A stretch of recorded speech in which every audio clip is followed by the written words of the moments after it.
Hi, கர்த்தருடைய பிள்ளைகள் எல்லாரும் எப்படி இருக்கீங்க? எல்லாரும் நல்லா இருக்கீங்களா?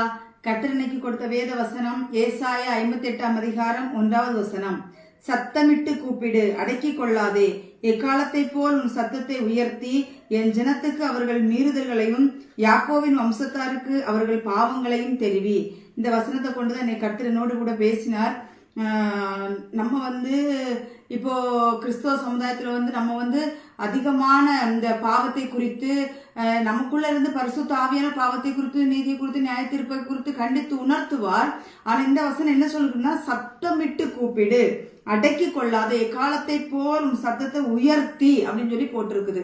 இந்த நாட்கள்ல சத்தமா பேசினா யாருக்குமே பிடிக்க மாட்டேங்குது. அன்பா பேசினாதான் இப்போ எல்லாருக்குமே பிடிக்குது அப்படின்னு சொல்றாங்க. ஆனா வசனம் சொல்லுகிறது, அடக்கி கொள்ளாதே, சத்தமிட்டு கூப்பிடு, சத்தமிட்டு சொல்லணும் அப்படின்னு சொல்றாரு. அதே மாதிரி எப்படி சத்தம் போடணுமா? எக்காலத்தை போல் உன் சத்தத்தை உயர்த்தி என் ஜனத்துக்கு அவர்கள் மீறுதல்களையும், அவருடைய ஜனத்துக்கு அவருடைய பிள்ளைங்க செய்கிற மீறுதல்களையும், யாக்கோபின் வம்சத்தாருக்கு அவர்கள் பாவங்களையும் தெரிவி அப்படின்னு சொல்லியிருக்கிறாரு. இப்போ ஒருத்தவங்க பாவம் செய்கிறாங்க அப்படின்னா நம்ம சொல்லணும், நீங்க இது செய்யறது பாவம்னு சொன்னாதான் அவங்களுக்கு அந்த பாவத்திலிருந்து விடுபெற்று என்ன செய்ய முடியும், வர முடியும். நீங்க செய்யறது பாவம் இல்ல, நீங்க செய்யறது பாவமே இல்லை, அவங்கள்ட்ட நம்ம எதுவுமே பேசல, அவங்கள்ட்ட நம்ம சொல்லலைன்னா அவங்க எப்படிங்க மனம் திரும்பி வர முடியும்? ஒருத்தவங்க ஒரு பாவம் செய்யறாங்கன்னா நம்ம அவங்கள்ட்ட சொல்லணும், சொன்னாதான் அவங்க மனம் திரும்பி வர முடியும். அதுதான் ஆண்டவரும் விரும்புறாரு. நீ என்னுடைய ஜனத்துக்கு அவருடைய மீறுதல்களை நீ தெரிவி. நீ யார்கிட்ட சொல்றாருன்னா ஊழியக்காரங்களை வச்சு தேவன் சொல்றாரு. அவங்களுடைய பாவத்தை நம்ம அவங்கள்ட்ட சொல்லும் பொழுது அவங்க அதுல இருந்து மனம் திரும்பி வருவாங்க அப்படின்னு சொல்லி வேதவசனம் சொல்லுகிறது. இன்னொரு வேதவசனம் அதுல என்ன சொல்லி இருக்குது அப்படின்னா, இந்த வசனங்கள் எல்லாம் கேட்கும் பொழுது அநேகருக்கு ஏன் இப்படி மெசேஜ் கொடுக்கறாங்க? அன்பா பேச வேண்டியதானே, அன்பான வார்த்தைகளை உபதேசிக்க வேண்டியதானே, தேவன் அன்பானவர் தானே. ஆமாங்க, தேவன் அன்பானவர் தான். இந்த வசனத்தை நீங்க வாசிச்சீங்கன்னா தேவன் எவ்வளவு அன்பானவர்ங்கிறது உங்களுக்கு தெரியும். யாக்கோபு 4ஆம் அதிகாரம் 4வது வசனத்துல என்ன சொல்லியிருக்கிறாருன்னா, விபச்சாரிகளே, உலக சிநேகம் தேவனுக்கு விரோதமான பகை என்று அறியீர்களா? ஆகையால் உலகத்துக்கு சிநேகிதனாக இருக்க விரும்புகிறவன் தேவனுக்கு பகைஞனா இருக்கிறான். என்னங்க இது அன்பான வார்த்தையா? இந்த வார்த்தை விபச்சாரரே, நான் அந்த வார்த்தை எவ்வளவு கடினமான வார்த்தைன்னு நீங்க கொஞ்சம் புரிஞ்சுக்கணும்னு பார்த்துக்கோங்க. இப்படி தான் நான் மெசேஜ்ல கொடுக்கும் போது எனக்கு ஆவியானவர் கொடுக்கிற வார்த்தை, விபச்சாரத்துக்கு ஒத்த பாவங்களை செய்கிறீர்கள் என்று தேவன் எச்சரிக்கிறார். நான் பேசல, கர்த்தர் சொல்றாரு, பரிசுத்த ஆவியானவர் எனக்குள்ள இருந்து பேசுறாரு. இதை பார்த்தா இந்த வசனம் சொல்லுது பாருங்க. நான் இந்த மெசேஜ் எடுக்கும் பொழுது நான் உண்மையை சொல்றேன், இந்த மெசேஜ் ஆயத்தமாய் உட்கார்ந்த உடனே நான் இந்த வசனமும் இன்னும் வேற வசனங்கள் எடுத்து வச்சிருந்தேன் கர்த்தர் சொல்லி. ஆனா அந்த மெசேஜ்ல உட்கார்ந்த உடனே கர்த்தர் இந்த வசனத்தை எனக்கு கொடுத்தார். விபச்சாரரே, உலக சிநேகம் தேவனுக்கு விரோதமான பகை என்று அறியீர்களா? ஒருவன் உலகத்துக்கு சிநேகிதனாய் இருக்க விரும்பினா அவன் தேவனுக்கு பகைஞனாய் இருக்கிறான். உலக சிநேகம்னா என்னது அப்படின்னா, அடுத்த வசனம் நான் சொல்றேன் பாருங்க. யாக்கோபு 5ஆம் அதிகாரம் 1வது வசனத்துல இருந்து நான் வாசிக்கிறேன். ஐஸ்வர்யவான்களே, யாரு ஐஸ்வர்யவான்களே, கேளுங்கள், உங்கள் மேல் வரும் நிர்பந்தங்களின் நிமித்தம் அல்லறி அழுங்கள். உங்கள் ஐஸ்வர்யம் அழிந்து உங்கள் வஸ்திரங்கள் பொட்டரித்து போயின, உங்கள் பொன்னும் வெள்ளியும் துருபிடித்தது. அவைகளுள்ள துரு உங்களுக்கு விரோதமாக சாட்சியாயிருந்து அக்கினியை போல உங்கள் மாமிசத்தை தின்னும். கடைசி நாட்களில் பொக்கிஷங்களை சேர்த்தீர்கள். என்ன பொக்கிஷத்தை சேர்த்தீர்கள்? வேதவசனம் சொல்லுகிறது, ஆத்தும பொக்கிஷத்தை சேர்த்தீர்களா சொல்லுது. ஐஸ்வர்யவான்கள் என்ன பொக்கிஷத்தை சேர்த்தீங்கன்னு சொல்லுது? பொன்னும் பொருளும் அப்படிதான் போட்டிருக்கு. பொன்னும் வெள்ளியும் துருப்பிடித்து போயிருமா. அந்த இதெல்லாம் தான் நீங்க உங்களுக்கு பொக்கிஷமா சேர்த்து வைக்காதீங்கன்னு அந்த சொல்றாரு. இந்த பூமியில பொக்கிஷத்தை சேர்த்து வைக்காதீங்க அப்படித்தானே வேதவசனம் சொல்லுகிறது. பரலோகத்துல உங்களுக்கு பொக்கிஷத்தை சேர்த்து வைங்க. பரலோகத்துல பொக்கிஷம்னா ஆத்துமாதாயம் செய்யறதா பரலோகத்துல பொக்கிஷத்தை சேர்க்கிறது. இன்றைக்கு நாட்கள் இந்த பூமியில அநேகர் பொண்ணு சேர்க்கணும், பொருள் சேர்க்கணும், பணம் சேர்க்கணும், இப்படித்தான் ஓடுறாங்களே தவிர்த்து ஆத்துமா சேர்க்கணும் யாருக்கும் ஒன்னும் அக்கறை கிடையாது. ஆத்துமாக்களை இப்ப அநேகர் பொருட்களினாலும் பொன்னினாலும் பணத்தினாலும் ஆத்துமாக்களை ஆதாயம் பண்றாங்க. அந்த ஆத்துமாக்களை எங்க கொண்டு போறதுக்கு ஆயத்தம் பண்றீங்க? எங்க கொண்டு போறதுக்கு ஆயத்தம் பண்ணி கொண்டிருக்கிறீங்க? ஒருத்தவங்கள்ட்ட பணத்தை வாங்கி நீங்க ஆத்துமாதாயம் செய்ய வேண்டாம். ஆத்துமாதான் என்கிறது பரலோகத்துல நீங்க பொக்கிசத்தை சேர்த்து வைக்கிறீங்கன்னு அர்த்தம். இந்த பூமியில நீங்க ஆண்டு அனுபவிச்சீங்கன்னா பரலோகத்துல என்னத்தை பொக்கிசத்தை சேர்த்து வைக்க முடியும்? அதென்ன நம்ம வாசிக்கிறோம்ல, ஒரு ஓமை சொன்னார்ல ஆண்டவர். லாசருங்கிற ஒரு ஏழை மனிதன் இருந்தான், ஐஸ்வர்யவான்ங்கிற ஒரு பணக்காரன் இருந்தான். பரலோகத்துக்கு போனது யாரு? பரலோகத்துக்கு போனது அந்த ஏழை போனாங்க. ஏழை போனாரு. நான் எப்படி எனக்கு ஆண்டவர் உணர்த்தி கொடுக்குறாருன்னா, இந்த நாட்கள் அநேக ஐஸ்வர்யவான்கள் இருக்கிறாங்க பாத்துக்கோங்க. ஆனா ஒரு ஏழைகளுக்கு கொடுத்து உதவுறதுக்கு ஒரு ஐஸ்வர்யவான்களாலும் முடிய மாட்டேங்குது. கர்த்தருடைய பிள்ளைகளை தான் அதை சொல்றேன். உலக பிரகாரமாக சொல்றதுக்கு நமக்கு இல்லை. இந்த நாட்கள் கர்த்தர் இந்த வார்த்தையை கொடுக்கல. கிறிஸ்தவர்களுக்கு நான் சொல்றேன்.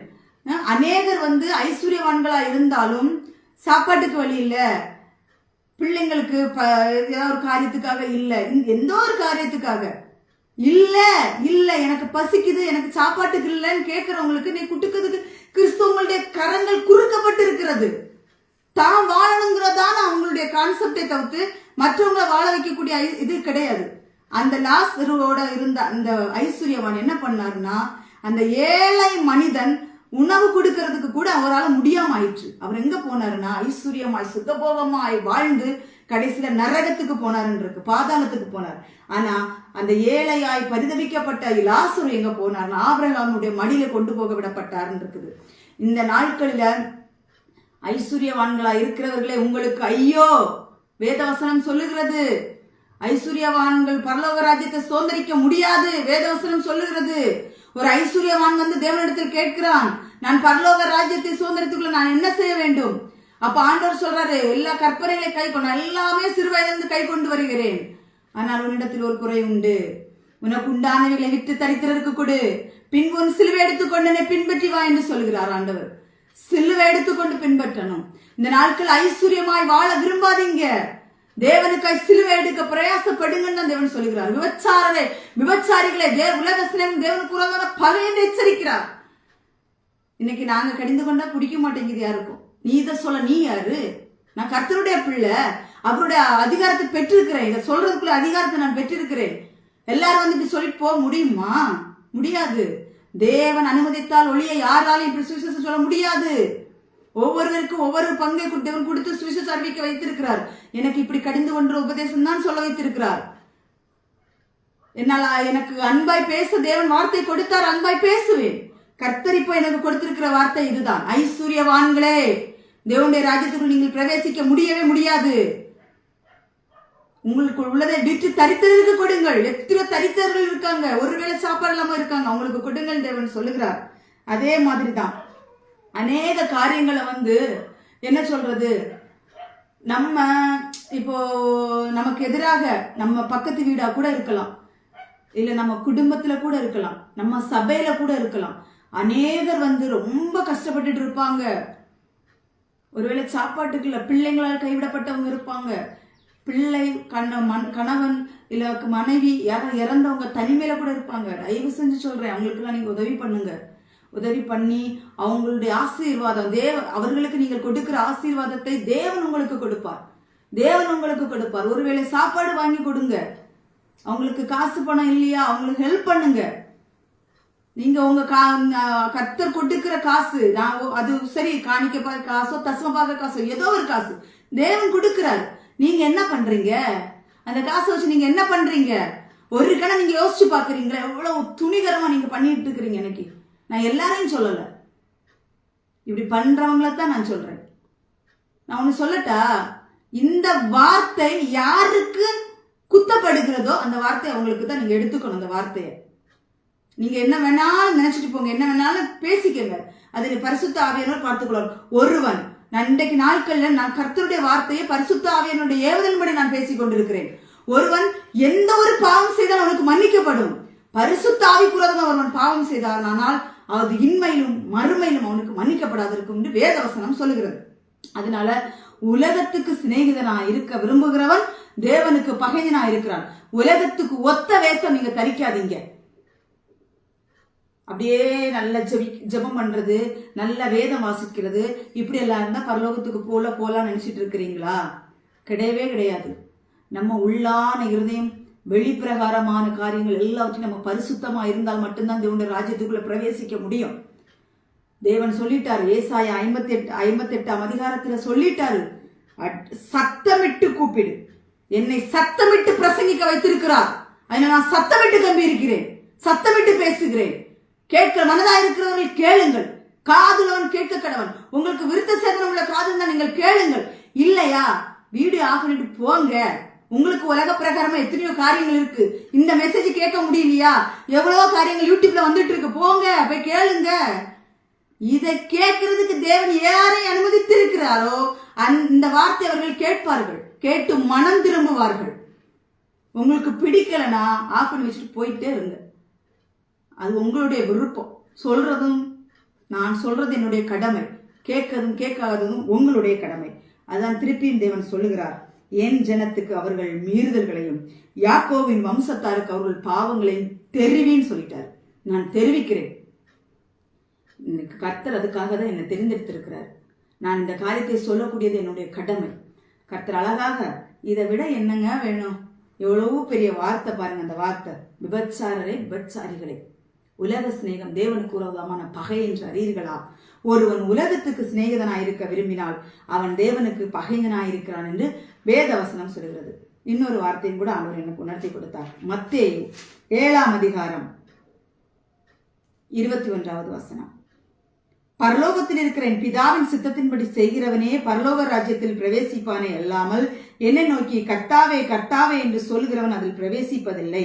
22, அந்நாளில் அநேகர் என்னை நோக்கி கர்த்தாவே கர்த்தாவே உமது நாமத்தினாலே தீர்க்க தரிசனம் உரைத்தோம் அல்லவா, உமது நாமத்தினாலே பிசாசுகளை துரத்தினோம் அல்லவா, உமது நாமத்தினாலே அநேக அற்புதங்களை செய்தோம் அல்லவா என்பார்கள். அப்பொழுது நான் ஒரு காலம் உங்களை அறியவில்லை, அக்கிரம செய்கைக்காரரை என்னை விட்டு அகன்று போங்கள் என்று அவர்களுக்கு சொல்லுவார். இந்த வசனத்தை வாசிங்க, திருப்பி திருப்பி திருப்பி இந்த வசனத்தை வாசிக்க வாசிக்க வாசிக்க கர்த்தர் நம்மளிடத்தில் பேசுவார். நம்ம ஒருத்தவங்க மேல கை வச்சு ஜெபம் பண்ணா சுத்தாய் ஓடுங்க. ஒருத்தவங்க மேல கை வச்சு ஜெபம் பண்ணா அவங்களுக்கு நோய் சரியாகும். எல்லாமே நடக்கும். எல்லாமே அவருடைய நாமத்துக்கு மகிமைக்கென்று நடக்கும். நீங்க இதெல்லாம் நீங்க ஒருத்தவங்க மேல கை வச்சு சுகம் ஆக்குறீங்கன்னா நீங்க உடனே பரலோக ராஜ்யத்துக்குள்ள போயிடலாம் வசனம் சொல்லுதா? சொல்லல. அவருடைய சித்தத்தின்படி இருக்குது. அவருடைய சித்தத்தின்படி செய்கிறவனே பரலோக ராஜ்யத்தில் பிரவேசிப்பானே அல்லாமல் என்ன நோக்கி கர்த்தாவே கர்த்தாவே என்று சொல்லுகிறான் பிரவேசிக்க மாட்டான்னு சொல்லி வேதவசனம் சொல்லுகிறது. ஜெபத்தை கேளாதபடி, அந்த வேதத்தை கேளாதபடி ஜெபிக்கிறவனுடைய ஜெபம் தேவனுக்கு அருவருப்பா இருக்கும் என்று தேவன் சொல்கிறார். நான் ஒன்னு சொல்லட்டா, நீங்க பாவத்திலிருந்து ஜெபிக்கிற ஜெபம் பரலோகத்துக்கு போகவே போகாதுங்க.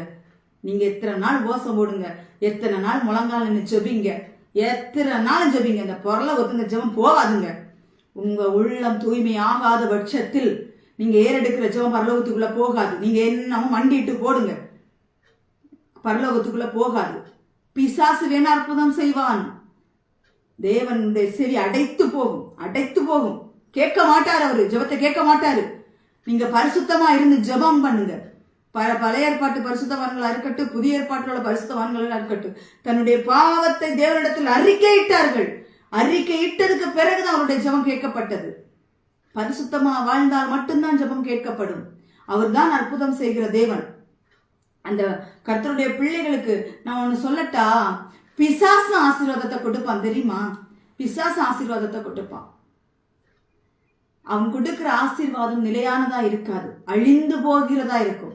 ஆனா தேவன் கொடுக்கிற ஆசீர்வாதம் நம்மளை நித்திய ராஜ்யத்திற்குள்ள நடத்துகிறதா இருக்கும். இந்த பூமிக்குரிய காரியங்கள் அழிந்து போனாலும் போகட்டும்.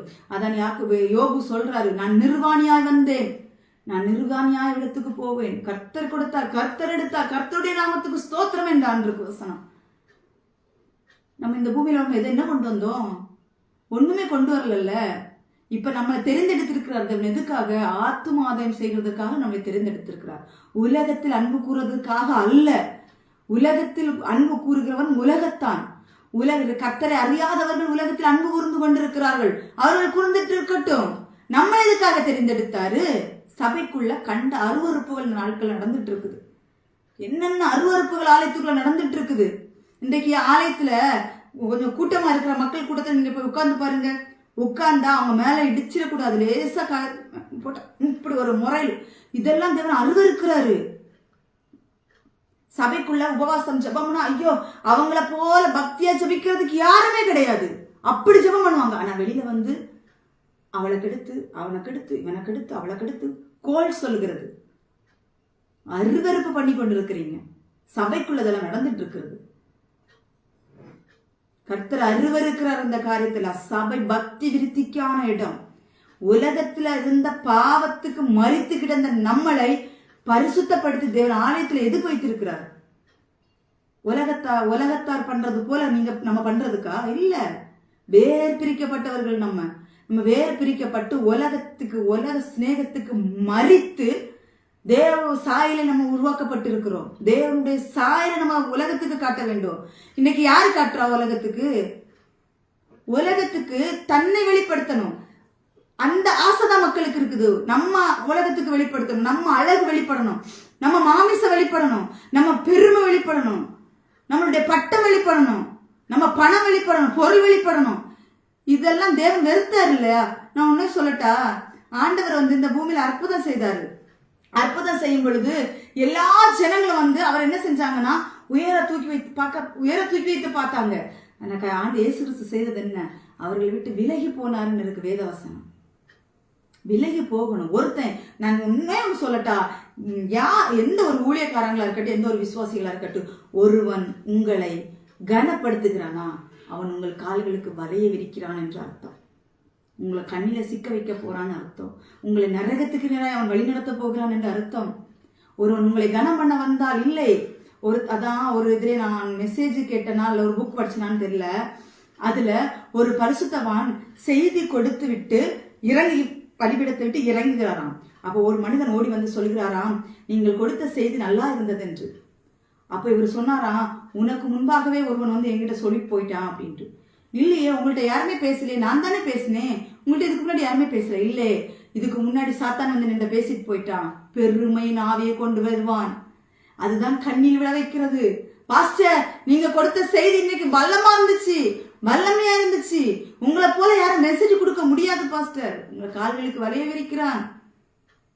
உங்களை ஒருவன் கனப்படுத்துகிறான் என்றால் கவனமா இருக்க வேண்டும். கர்த்தரை கனம் பண்ண இடத்துல கர்த்தர் விலகி போனார். அப்படிதான் என்ன இருக்கு, வசனம் இருக்குல்ல, கர்த்தரை கனம் பண்ண இடத்துல கர்த்தர் விலகி போனார்ன்னு இருக்குது இயேசு கிறிஸ்துவர். நமக்கு ஆவிக்குரிய ஜீவியத்துல கர்த்தருடைய வாழ்க்கை, கர்த்தரை பின்பற்றுகிற காரியத்துல ரொம்ப கேர்ஃபுல்லா இருக்கணும். உலகத்துக்கு மறிச்சு கிறிஸ்துவனுடைய சாயை நம்மளுடைய தரித்து கொள்ளணும். இன்னைக்கு என்ன சொல்றது, வெண்வஸ்திரம் தரித்தால் மட்டும்தான் கிறிஸ்துக்குள் இருக்கிறான் என்று அர்த்தம் கிடையாது. வெண்வஸ்திரம் தரித்து கொண்டே ஆண்டவரை ஏமாற்றுகிற அநேக கூட்டங்கள் இருக்கின்றது. அல்லேலியா சொல்லுவார்கள், மணிக்கூர் கணக்கில் ஜெபிப்பார்கள், மணிக்கூர் கணக்கில் வேதம் வாசிப்பார்கள், ஆராதனைனா ஆளா போய் உட்கார்ந்துருப்பார்கள். என்ன கிரியை இருக்கிறது அவங்கள்ட்ட என்ன கிரியை இருக்கு நீங்க நம்புறீங்க? இல்ல, நான் என்ன சொல்ல வர்றேன்னா, நம்மளை பைபிள் வசனம் என்ன சொல்லுகிறது அதை மட்டும் நம்ம காத்துக்கொள்ள வேண்டும். அதுபோல நம்மளுடைய ஆடை அலங்காரம், நம்மளுடைய எல்லாமே டோட்டல் நம்மளை வந்து ஒரு உலகத்தான் நம்மளை வந்து பார்க்குறாங்க அப்படின்னா இவன் கர்த்தருடைய பிள்ளை. அதே போல நம்ம அந்த கிறிஸ்துவின் சாயலை நம்ம தரித்து கொண்டு வெளியில போனோம்னா நம்மளை பார்க்கக்கூடியவர்கள் கிறிஸ்து இவர்களோடு கூட இருக்கிறார் என்கிற அந்த பயபக்தி அவர்களிடத்தில் இருக்கும். இல்லாத பட்சத்தில் இருக்காது. அதனால நான் திருப்பியும் சொல்றேன், கர்த்தருடைய பிள்ளைகளே, தேவன் உள்ளலங்காரத்தையும் பார்க்கிறார், வெளியலங்காரத்தையும் பார்க்கிறார். கர்த்தருக்கு பிரியமானபடி நம்ம நடக்கணும். உலகத்துக்கு சாகணும். நான் திருப்பி இந்த வார்த்தை தேவன் கொடுத்துக்கிட்டே இருக்கிறார். உலகத்துக்கு நான் மறிக்கணும். உலக சிநேகம் தேவனுக்கு விரோதமான பகை என்று அறியீர்களா? ஒருவன் உலகத்துக்கு சிநேகிதனா இருக்க விரும்பினால் அவன் தேவனுக்கு பகைஞன் அப்படின்னு சொல்லி வேதவசனம் சொல்கிறது. பொறாமைகள், எரிச்சல், கோபம், விபச்சார எண்ணங்கள், காம விகாரங்கள், போதை பொருட்கள், இந்த மாதிரிப்பட்ட காரியங்கள்லாம் தேவன் அருவருக்கிறாரு. திருப்பி நான் சொல்லிக்கிட்டே இருக்கிறேன். கர்த்தருடைய வார்த்தை வெளிப்பட்டுக்கிட்டே இருக்குது. மனம் திரும்பி ரட்சகர் வரை எதிர்பார்த்து கொண்டிருங்கள். கர்த்தராகிய இயேசு கிறிஸ்து சீக்கிரமாக வெளிப்பட போகிறார். நாட்கள் இனி செல்லாது. ஆப்போசிட்டா என்ன வேணாலும் நீங்க பேசிக்கிடுங்க, தேவன் பார்த்துக்கொள்வார், பரிசுத்த ஆவியானவர் பார்த்துக்கொள்வார். நாங்க எதுவுமே பேச வேண்டியது கிடையாது. எங்களுக்கு கர்த்தர் கொடுக்க சொன்ன வார்த்தை நாங்கள் கொடுக்கிறோம். பாக்கி உள்ளதை தேவன் பார்த்துக்கொள்வார். கர்த்தருக்கு பிரியமாய் அவருடைய அடிச்சோடுகளில் நம்ம நடப்போம். கர்த்தர் தான் இந்த வார்த்தைகளை ஆசீர்வதிப்பாராக. ஆமென். ஒரு சிறிய ஜெபம் செய்துக்கிறேன். மகா இரக்கமுள்ள தேவனே, அன்பு நிறைந்த தேவனே, நன்றியோடு உம்மை ஸ்தோத்திரிக்கிறோம் அப்பா. கர்த்தாவே, நீர் இருந்தவரும் இருக்கிறவரும் வருகிறவருமாகிய சர்வவல்லமை தேவனாகிய கர்த்தர் ஆண்டவரே, இந்த நாட்களில் ஆண்டவரே சப்பா ஸ்தோத்திர ஆண்டவரே, அட்டைக்கிக் கொள்ளாதே, சத்தமிட்டு கூப்பிடு என்று சொல்லி ஆண்டவரே, இந்த சின்னத்துக்களுடைய மீறுதல்களையும் யாக்கோபு சித்தர்களுடைய மீறுதலையும் திருவி என்று சொல்லி நாட்களில் எங்களுக்கு வார்த்தை கொடுத்து தகப்பனது காய்வுக்கு கோடி ஸ்தோத்திரம் ஐயா.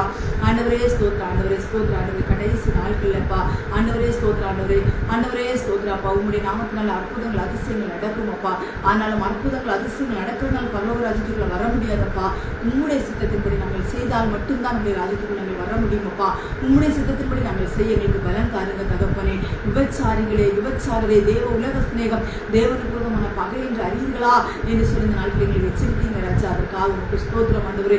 ஐஸ்வர்ய வான்கள் தேவனுடைய ராஜ்யத்தை சுதந்திரிக்க முடியாதுன்னு எங்களுக்கு போதித்தீங்கப்பா. அதற்காக உங்களுக்கு ஸ்தோத்திரம் ஆண்டவரே. உன் சித்தம் செய்ய எங்களுக்கு பலன் தாருங்கப்பா. எங்களை தாழ்த்துகிறோம் அப்பா. நாங்கள் வெறுமை அப்பா, நாங்கள் ஒன்றுமில்லை ஆண்டவரே. நீங்க எங்களிடத்திலிருந்து வெளிப்படுவதற்காக உங்களுக்கு ஸ்தோத்திரம். கிருபையாயிரும் ஆசீர்வதி. கேட்ட வார்த்தை ஒவ்வொரு ஜனங்களையும் தொட வேண்டும் என்று நாங்கள் ஜெபம் பண்ணுகிறோம். கிருபையாயிருங்கப்பா, ஆசீர்வதிங்கப்பா. துதிகன மகிமையில் அப்பாவுக்கு செலுத்துகிறோம். இயேசு கிறிஸ்துவின் வைக்கிறோம் பிதாவே. ஆமென், ஆமென், ஆமென். கர்த்தர் தாமே உங்கள் அனைவரையும் ஆசீர்வதிப்பாராக. ஆமென். ஹல்லேலூயா, ஹல்லேலூயா, ஹல்லேலூயா.